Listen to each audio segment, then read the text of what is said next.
প্রেম করে পালিয়ে যাওয়া মেয়ের প্রতি এক বাবার বেদনাদায়ক চিঠি।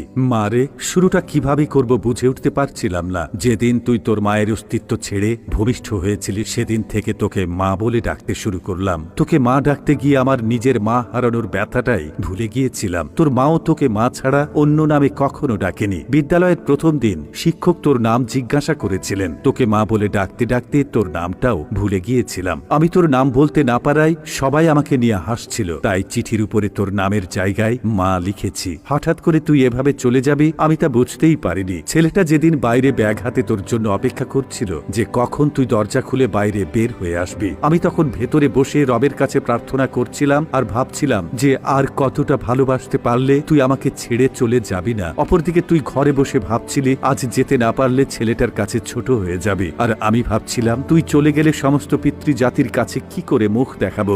জানি মা, তুই তোর 3 বছরের ভালোবাসা খুঁজে পেয়েছিস, কিন্তু আমার জীবন থেকে 20 বছরের ভালোবাসা হারিয়ে গেছে। মারে, প্রত্যেকটা বাবা জানে রক্ত পানি করে গড়ে তোলা মেয়েটা একদিন অন্যের ঘরে চলে যাবে। তারপরও একটুও কৃপণতা থাকে না বাবাদের ভেতরে। বাবাদের ভালোবাসা শামুকের খোলসের মতো। মারে, বাবাদের বাহিরটা শক্ত হলেও ভেতরটা কিন্তু খুব নরম হয়ে থাকে। বাবারা সন্তানদের কতটা ভালোবাসে তা বোঝাতে পারে না, তবে অনেকটা ভালোবাসতে পারে। জানি মা, আমার লেখাগুলো পড়ে তোর খারাপ লাগতে পারে। কি করব বল? তোরা তো যৌবনে পা রাখার পর চোখ নাক কান সবকিছুর প্রতি বিবেচনা করে প্রেম করিস, কিন্তু যেদিন জানতে পারলাম তুই তোর মায়ের গর্ভে অবস্থান করেছিস সেদিন বুঝতে পারিনি তুই কালো না ফর্সা হবি, ল্যাংড়া না বোবা হবি। কোনো কিছুর অপেক্ষা না করেই তোর প্রেমে পড়েছিলাম, তাই এত কিছু লিখলাম। আমি জানি মা, তোদের সব সন্তানদের একটা প্রশ্ন, বাবারা কেন তাদের ভালো লাগাটাকে সহজে মানতে চায় না। উত্তরটা তোর ঘাড়ে তোলা থাকলো। তুই যেদিন মা হবি সেদিন নিজে নিজের উত্তরটা পেয়ে যাবি। তোরা যখন একটা ছেলের হাত ধরে পালিয়ে যাস তখন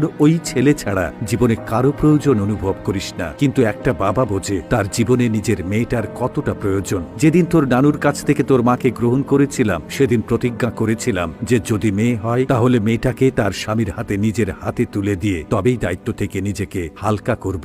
মারে, বাবার উপর রাগ করিস না। তোরা যদি অল্প দিনের ভালোবাসার জন্য ঘর ছেড়ে পালাতে পারিস তবে আমার 20 বছরের ভালোবাসার জন্য বেপরোয়া হব না কেন? বাবারা মেয়ে সন্তানের জন্মের পর চিন্তা করতে থাকে নিজের মেয়েটাকে সুপাত্রের হাতে তুলে দিতে পারবে তো। তারা যৌবনে পা রাখার পর চিন্তা করে কোনো প্রতারণার ফাঁদ করে পালিয়ে যাবে না তো। তাই মেয়েদের প্রতি প্রত্যেকটা বাবার এতটা নজরদারি থাকে। যদি মন কাঁদে চলে আসিস, বুক পেতে দেব। ঠিক আগে যেভাবে ভালোবেসেছিলাম সেভাবেই বাসবো। অপেক্ষায় থাকলাম মা। হয়তো তোর মায়ের মতো তোকে পেটে ধরিনি, তবে পিঠে ধরার যন্ত্রণাটা সহ্য করতে পারছি না। খুব কষ্ট হচ্ছে রে মা, খুব কষ্ট হচ্ছে। ইতি তোর জন্মদাতা পিতা।